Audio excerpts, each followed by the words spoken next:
وحده والصلاة والسلام على من لا نبي بعده أما بعد فأعوذ بالله من الشيطان الرجيم بسم الله الرحمن الرحيم ولو أنهم صبروا حتى تخرج إليهم لكان خيرا لهم صدق الله العظيم وقال النبي صلى الله عليه وسلم لأن يؤدب الرجل ولده خير له من أن يتصدق بصاع او كما قال عليه الصلاة والسلام بھرے جہاں میں ہزیمت اٹھانا پڑی بھرے جہاں میں ہزیمت اٹھانا پڑی بچی کچی ہوئی غیرت سلانا پڑی ادب کے نام پہ بازار سج گئے جب سے شاعروں کو یہ قیمت چکانا پڑی میرے معزز اساتذہ کرام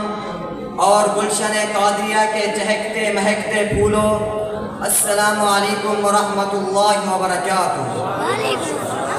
آج میں جس موضوع کو اپنے لبوں کی زینت بنا کر گلاب و چمیلی سے سجا کر خشک و عنبر سے مہکا کر آپ حضرات کے سامنے حاضر ہوا ہوں وہ ہے با ادب با نصیب۔ رب العزت سے دعا ہے کہ مجھے حق سچ بیان کرنے کی پھر ہم سب کو اس پر عمل کرنے کی توفیق عطا فرمائے۔ سامعین ذی وقار، سب سے پہلے میں ادب کا معنی اور مطلب بیان کروں گا۔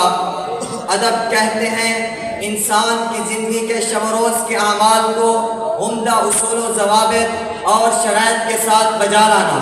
انہی آداب کی پابندی سے ہی انسان تہذیب یافتہ اور شائستہ لوگوں میں شمار ہوتا ہے۔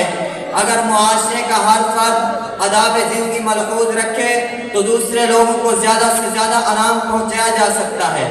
اسلام ایک مکمل ضابطہ حیات ہے جو تمام آداب زندگی سے باخبر کرتا ہے، جبکہ دوسری اقوام نے مذہب ایک جگہ سے لیا اور آداب دوسری جگہ سے لیے۔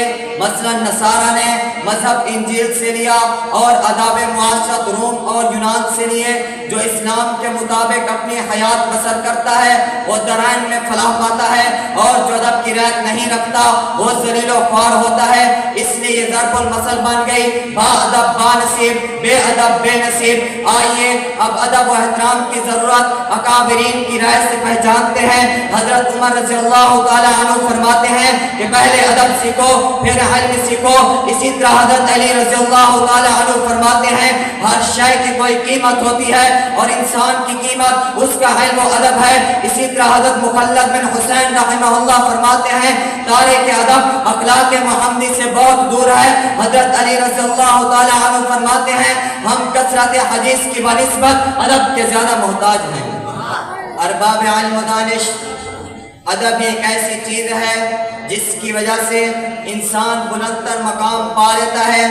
اس کی وجہ سے عزت رفعت عظمت جلالت شان و شوکت مقام و مرتبہ جاہ و حشمت الفت و محبت وقار و شرافت اور بلند ترین صفات کا حامل ہو جاتا ہے۔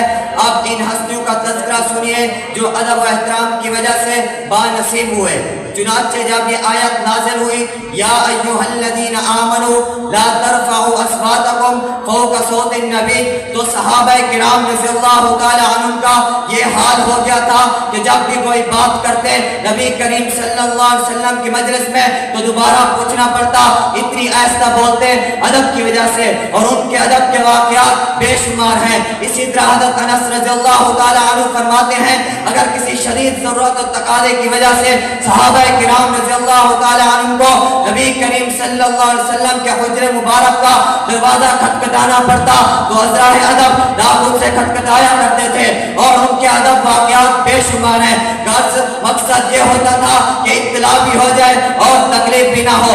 اور جتنے بھی اکابرین امت با نصیب ہوئے ان کا بنیادی سبب ادب تھا۔